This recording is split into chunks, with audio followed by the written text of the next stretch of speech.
Hey guys, my name's Llama, and just recently I brought out a video looking at 6 early Wrath of the Lich King gold farming locations that you could use at the beginning of Wrath of the Lich King Classic, and you guys seem to really like the video. So I thought, why not go the whole hog and go in with another 6. So let's get started with the first pick for my follow-up 6 of locations for where you can farm gold in early Wrath of the Lich King Classic. So getting us started, we have Thor Modan in Grizzly Hills. Now, this location is at the very most northeastern point of Grizzly Hills, and inside you are going to find these Iron Rune Shaper dwarves. Now, these dwarves are incredibly easy to kill. They are all melee, so if you are a ranged class, you can farm these with very little effort, and you can group them up and AoE them down very easily, and with them being relatively low level, this is going to be a farm that you can access early, or if you're doing it at max level, you will be able to do very, very easily. The respawn rate here also seems to be pretty good. The only downside being that this one does have slightly lower gold potential than some of the others that we've mentioned, both in the previous video and later on in this one, with the returns purely being what you would get from most generic humanoids, being a decent amount of silver from each mob, as well as quite a lot of cloth and green items. But it's a nice easy one to get us started with this list. Now, this next point might be a little bit contentious, but we are going to go with one that is objectively worse for the direct same product as what I mentioned in the first video, being rhino meat. However, this time we're going to be farming it up in Storm Peaks. Now, the rhinos up in Storm Peaks are going to be a higher level and more sparse than the ones in Borean Tundra, making this farm objectively worse. However, the amount of people that commented on the last video and or that I've spoken to having made that video that are intending on doing the farm in Borean Tundra shows that that is going to have at least the potential to be incredibly crowded. Obviously, if you go to farm the rhino meat there and there are an awful lot of people there doing it, you're going to get a lot less mobs, making this farm potentially a little bit more lucrative than going to Borean Tundra.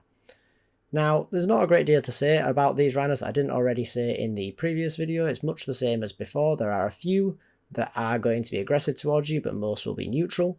You can gather all of these mobs up, AoE them down, get the rhino meat from them, and if you are a skinner, you can also skin these mobs to get an extra bit of profit off of them. Now, the third location I'm going to showcase here is going to be in Icecrown Citadel, most notably at the Fleshworks.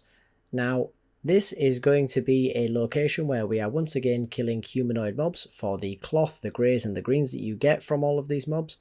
However, the big difference between this location and a lot of others is going to be the sheer amount of currency that these mobs drop raw, i.e. the silver that you get per mob.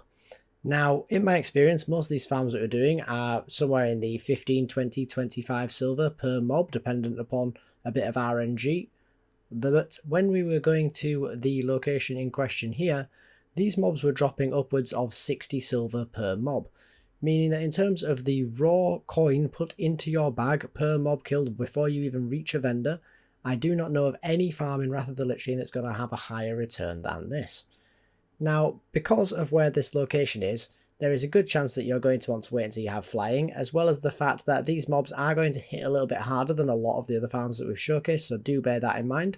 But that being said, it does also then mean that this is a pretty decent barrier for entry for a lot of people, meaning that you are going to be able to have this farm less contested than you would some of the earlier lower level farms that we've mentioned before.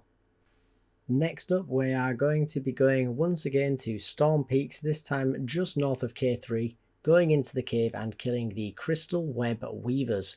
Now, these weavers are spider mobs that we are killing for their Ice Web Spider Silk. Now, as well as obviously going to be getting a few other items in the form of greys and some cloth possibly from the humanoids that you will be killing by accident along the way, we are really here for that Ice Web Spider Silk. Now, this is a farm that is once again going to be at a slightly higher level than some of the others that we talked about so far. However, that is actually going to be to your benefit because we're going to need as many barriers to entry for this farm as possible because it isn't quite as unknown as some of the ones that I have showcased before. That being said, it is a very steady farm and the spider silk in question is a reasonably frequent drop, as well as also going to be something that is in high demand for quite a while with its use in crafting. This means that per item you are going to get a better return than you would with some of the other farms, but because you are looking for a product that is inherently a lower drop chance than some of the others, there is a little element of RNG to this as well, but it's always good to have options. Next up, we are going to have one of my absolute favourite Wrath of the Lich King farming spots, which is going to be Ice Mist Village down in Dragonblight, where we will be killing Nerubians that will be able to drop us some cloth along the way, given that they are humanoid as well as all of the other things you're probably sick of hearing me saying now. However, the main reason we're here is actually for skinning. Now, that does mean that this farm is unique in the sense that the vast majority of the gold that you can make here is locked behind a profession.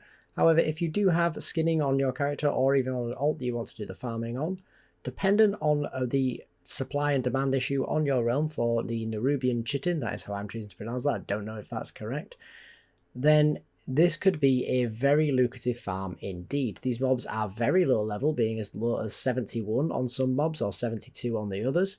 You can very easily group them up and grind them down and skin them all. Nothing particularly complicated for this farm, and because it isn't in a particularly great location for going to for easy accessibility, or for the fact that it is mostly locked behind a profession, I do expect that this is not going to be one of the most contested farms that you will ever see. Now, so far this video has had quite a lot of farms that have been reasonably inaccessible for a lot of people and behind certain barriers to access.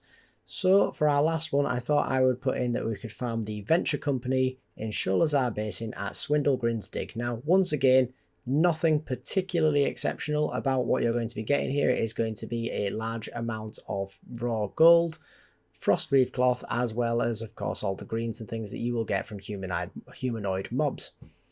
That being said, these mobs are actually surprisingly easy to kill for the level that they are at in the mid-70s, and they are also very densely packed and very easily accessible, being right around the corner from the flight path.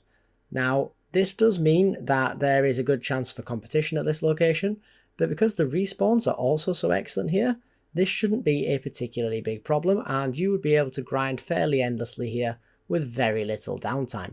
So if you are looking for a nice, easy grind to get into your early start in gold farming, then by all means you could come here. Because these mobs are in the mid-level 70s as well and so easy to kill, there is absolutely nothing stopping you using this as an XP grinding spot if you wanted as well, although I imagine there are probably better ways of grinding that XP out.